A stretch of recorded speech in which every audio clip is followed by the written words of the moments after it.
Muy buenos días. Llegamos ya al día jueves, mirando la historia de Felipe en los Hechos de los Apóstoles. Ya hemos dicho que no se trata del apóstol Felipe, sino de uno de los diáconos y que luego reconocemos o es llamado Felipe el Evangelista en Hechos capítulo 21, cuyas hijas también profetizaban. Hoy nos vamos a centrar en su encuentro con el etíope y la lectura que este hombre estaba haciendo de Isaías, capítulo 53, versículos 7 al 8. Allí los que tenéis el cuadernillo podéis escoger uno de estos versículos que sin duda son clave porque son el corazón del Evangelio.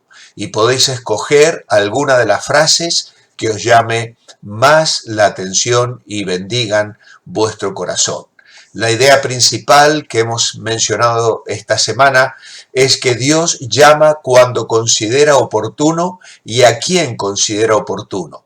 Llama al que está ocupado, trabajando y sirviendo como obrero aprobado. Llama al cristiano entregado al servicio de su Señor. Ahora, el tema de este día es precisamente ese, la misión.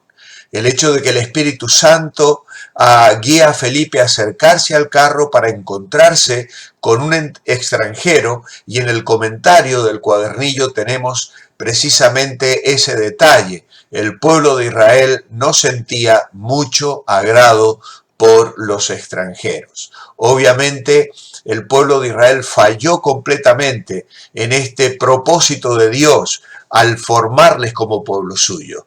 Dios les había dicho que a través de ellos habría de bendecir a todas las naciones de la tierra, pero ellos no obtuvieron claridad de ese propósito, sino que simplemente despreciaban a los extranjeros y habían puesto muchísimas barreras, de modo tal que dejaron de ser luz y de ser testigos al mundo de ese Dios santo y maravilloso, el cual ama a todas las personas y que tenía el propósito de usarles como pueblo a través del cual el mundo entero sería bendecido. A pesar de ellos, Dios lo hizo igual, porque de entre ellos levantó a su Hijo, aquel que fue crucificado y aquel que resucitó y hoy vive para salvación de toda persona.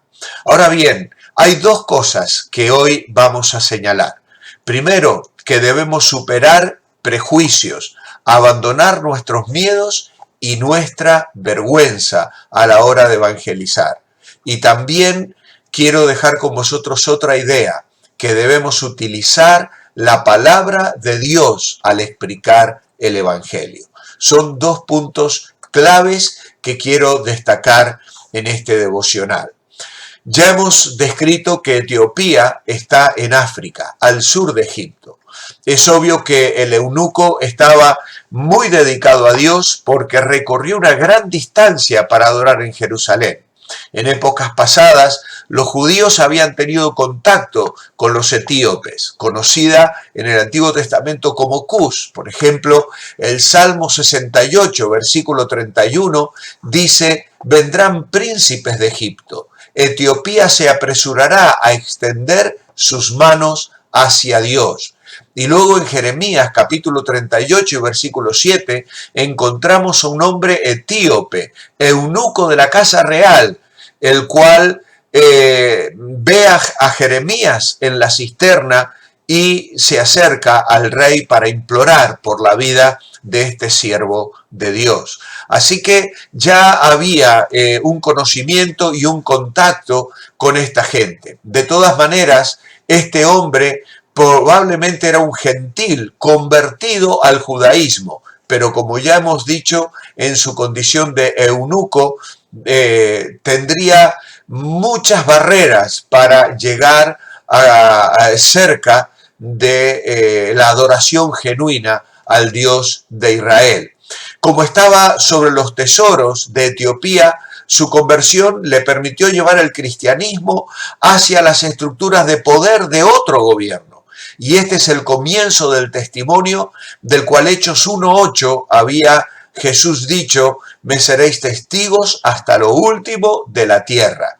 Hay una profecía que aparece unos capítulos después, que quizá este hombre ya habría leído. En el capítulo 56, versículos 3 al 5, dice, y el extranjero que sigue al Señor no hable diciendo, me apartará totalmente Jehová de su pueblo, ni diga el eunuco, he aquí soy árbol seco, porque así dijo Jehová, a los eunucos que guarden mis días de reposo y escojan lo que yo quiero y abracen mi pacto, yo les daré lugar en mi casa y dentro de mis muros, y nombre mejor que el de hijos e hijas, nombre perpetuo les daré que nunca perecerá.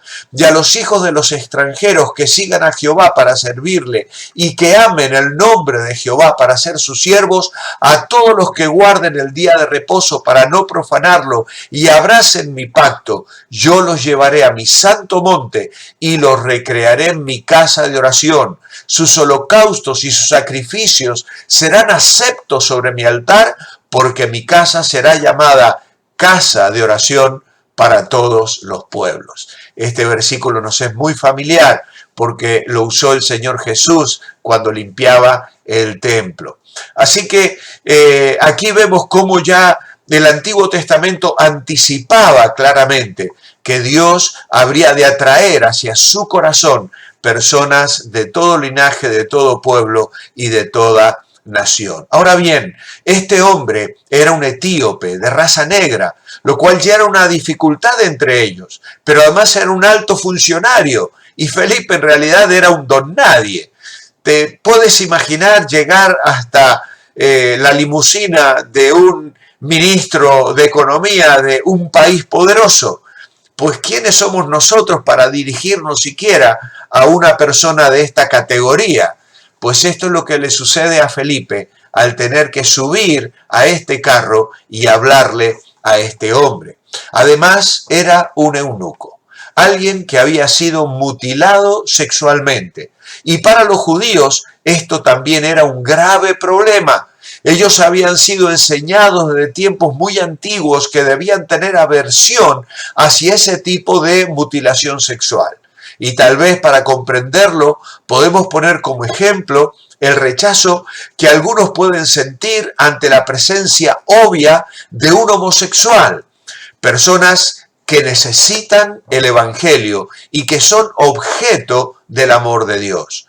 Nosotros debemos hablar de Cristo a toda persona, por más que no estemos de acuerdo ni aprobemos su forma de vida, su conducta o sus costumbres. El Señor no hace acepción de personas. El Evangelio es para todos y puede cambiar la vida de cualquier persona.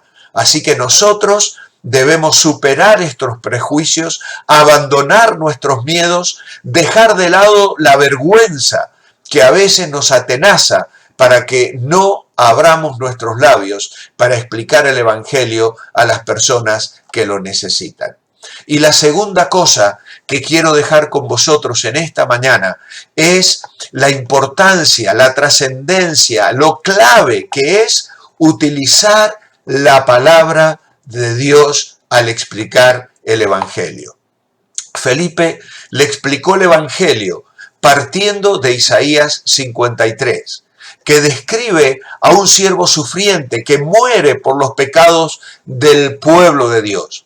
Su identidad allí en Isaías 53 queda en el misterio y es discutida por muchos que no quieren aceptar que Isaías 53 nos describe al Hijo de Dios, al mismo Señor Jesucristo.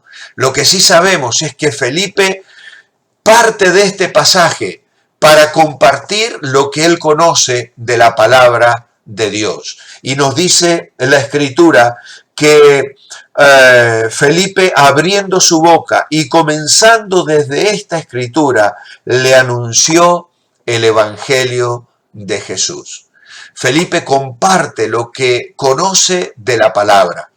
Me temo que hay veces que intentamos utilizar argumentos psicológicos, defendemos la fe con apología y argumentos muy pensados y elaborados, y creemos que a veces Si logramos cerrarle la boca a una persona que niega la existencia de Dios, vamos a conseguir que esa persona cambie su actitud hacia nosotros y hacia el Evangelio. Pero sabéis, raramente ganar una discusión significa ganar un alma para Cristo. Es cierto, debemos conocer la apología y debemos tener argumentos que sustenten nuestra fe. Pero cuando explicamos el Evangelio, usemos la palabra de Dios. Que los mismos versículos de la Biblia sean aquellos que salgan de nuestros labios, porque es la palabra de Dios la que tiene poder para producir vida. Es la simiente espiritual de la que dice Pedro en su primera carta, capítulo 1 y versículo 23, siendo renacidos, no de simiente corruptible, sino de incorruptible, por la palabra de Dios que vive y permanece para siempre. Hermanos amados, es la Biblia, es la palabra de Dios la que cambia los corazones, la que transforma la vida de las personas. No nos basemos en nuestra propia sabiduría. Llenemos nuestra mente de la palabra de Dios. Aprendamos los versículos claves, Juan 3:16, Juan 5:24, Romanos 3:23, Romanos 6:23, Efesios 2:8 y 9, Primera Timoteo, capítulo 3, y así tantos otros versículos que nos hablan del Señor Jesús, de su obra salvífica, de su poder de salvación. Romanos capítulo 5, versículo 1, Segunda Corintios capítulo 5, versículo 21, justificados pues por la fe, tenemos paz para con Dios. Al que no conoció pecado, por nosotros lo hizo pecado, para que nosotros seamos hechos justicia de Dios en él. Son los pasajes claves de la Biblia que debemos conocer, aprender de memoria y compartirlos con las personas, porque la palabra de Dios es la que tiene poder para transformar las vidas. Mi oración escrita en mi devocional esta mañana es: amado Padre, tú no haces diferencia entre las personas. Ayúdame a verlas como tú las ves. Quita mis prejuicios, Señor, mis malos pensamientos. Ama a las personas por medio de mi vida y de mi ministerio. Úsame para guiarles a Jesús. Ayúdame a usar tu palabra en el poder del Espíritu Santo para que ellos puedan creer y el Evangelio de Dios pueda resplandecer en sus mentes y en sus corazones. Te lo pido en el nombre de Jesús. Amén. Os espero mañana para despedirnos ya esta semana de este personaje tan especial, Felipe el Evangelista. Que el Señor os bendiga.